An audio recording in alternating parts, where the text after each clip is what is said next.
his baptism. We're talking about when Jesus became Christ. The salvation was his own personal knowing of who he was. This Christ consciousness, this awareness that not only did he know, but other people shared it as well. It happened at his baptism. And this week we're talking about our backdrop scriptures, the gospel according to Matthew chapter 3, verses 1 through verses 17. Again, that's the gospel of Matthew chapter 3, verses 1 through 17. And today, which is day number 15, we're talking about teaching. And our verse of the day is Hebrews 5 and 12. The time when you ought to be teachers, you have need that one teach you again the first principles of the oracles of God, and are become such as have need of milk and not of strong meat. Hebrews 5 and 12. Our denial is I will never graduate from having a spiritual teacher in my life. You're never going to get holy enough, spiritual enough, righteous enough, close enough to God where you don't need a spiritual teacher in your life. Affirmation, Spirit flows through others to teach me what I need to know. Everything that God desires to teach you, you're not going to get just from God, but God is going to speak through other people to teach you as well. And our kingdom principle is divine protection. There are angels all around me, that I'm divinely protected by God. And anything that happens to me is meant to be for God's glory and for my good. Today, I'm speaking from the age-old adage about when the student is ready, the teacher appears. Again, when the student is ready, the teacher appears. And I looked for who said it, and it just said anonymous. But when the student is ready, the teacher appears. Come on, affirm that with me today. When the student is ready, the teacher appears. And we're looking at Jesus, and we're looking at his relationship with John the Baptist. Pulley point number one is that John the Baptist was Jesus' cousin. Maybe you don't remember that, but remember that there was a parallel process going on with Mary and Elizabeth. Elizabeth was called barren, and she had a miraculous birth where she was able to bring forth and become impregnated with John. Mary was a virgin, and she had a miraculous conception where she was able to conceive with the Holy Spirit, Jesus. So God flows through even your family dynamics. Pulley point number one is the family dynamics that Jesus and John were cousins. And that they were in this place where John the Baptist was 6 months older than Jesus. So he was always older than him. He was 6 months older than him. Mary went to Elizabeth where she needed support with this miraculous birth. So teachers, our first teachers, pulley point number one, come from our family. You know, your parents, your grandparents, whoever raised you, that family dynamic is your first institution, is your first teaching situation. It comes from your family dynamic, that they are your first teachers in your life. And so you learn before you even go to school, before you go to church, you know, your first teachers are your family. Pulley point number one.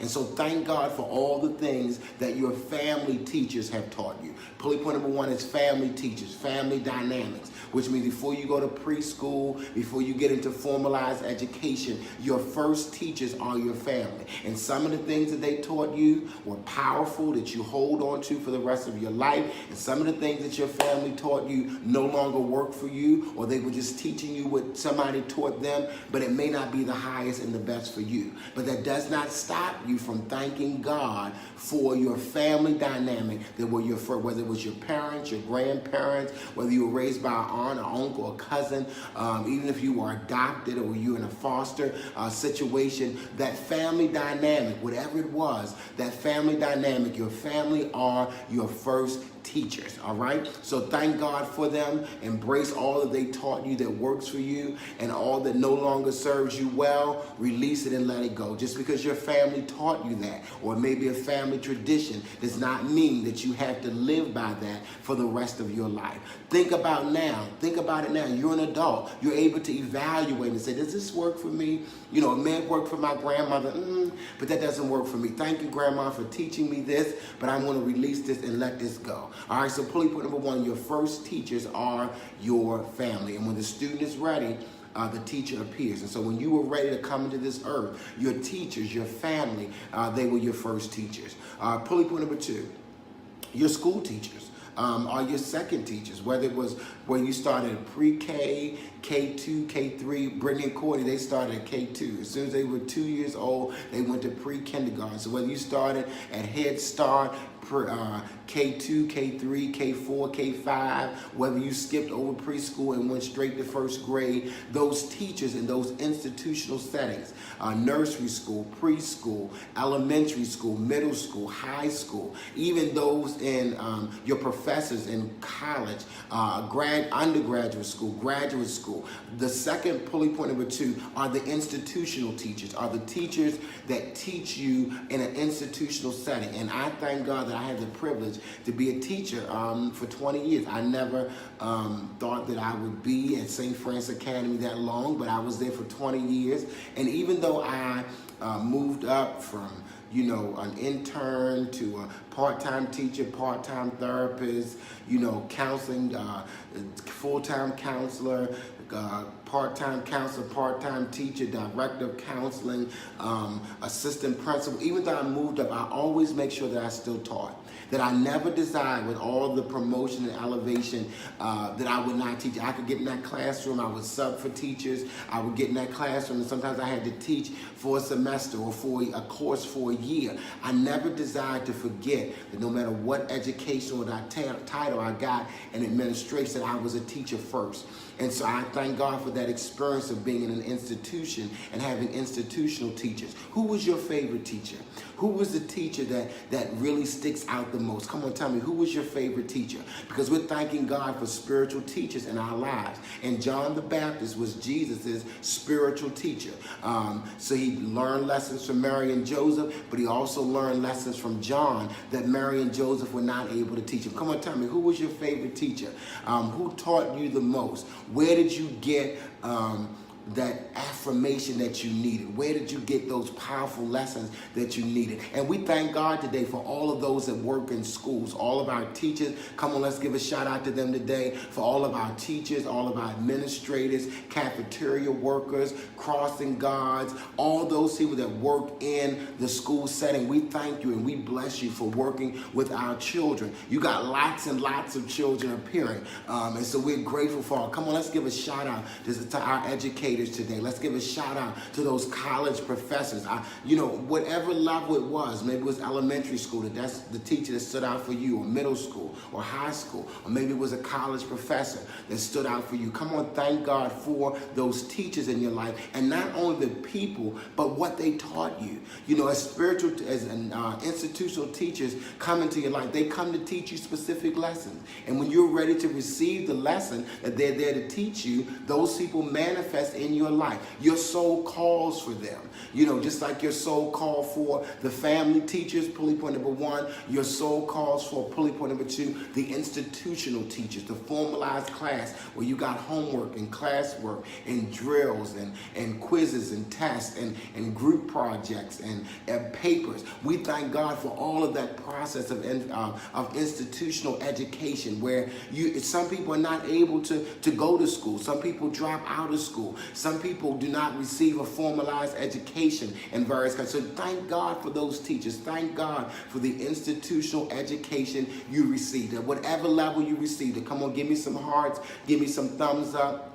Let's see gratitude this morning. Let's see appreciation this morning for the blessing of institutional education and for all the teachers that have taught us in an institutional setting. Come on, I need some hearts. I need some love that you're grateful today. God, I thank you for my elementary school teachers, my middle school teachers, my high school teachers, my college professors. God, I thank you for the lessons and the blessings that they gave me. And even if it was something that they said or did that was harsh, that was still a part of your teaching. People teach us not only what to do, but they also teach us what not to do. And so I thank God for every institutional teacher in my life. I bless them, and I thank God for the impact and the input and the impartation they had in my life.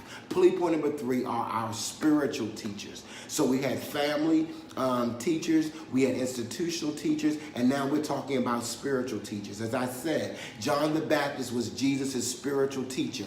that you never outgrow having a spiritual teacher in your life. And I wrote the book, The Development of a Preacher, and I talked about all the spiritual teachers in my life that helped me get where I am as a preacher, as a teacher, as a spiritual leader. And so I've had different spiritual teachers throughout my life. You know, that they were there at a particular point, and they taught me and they gave me everything they had.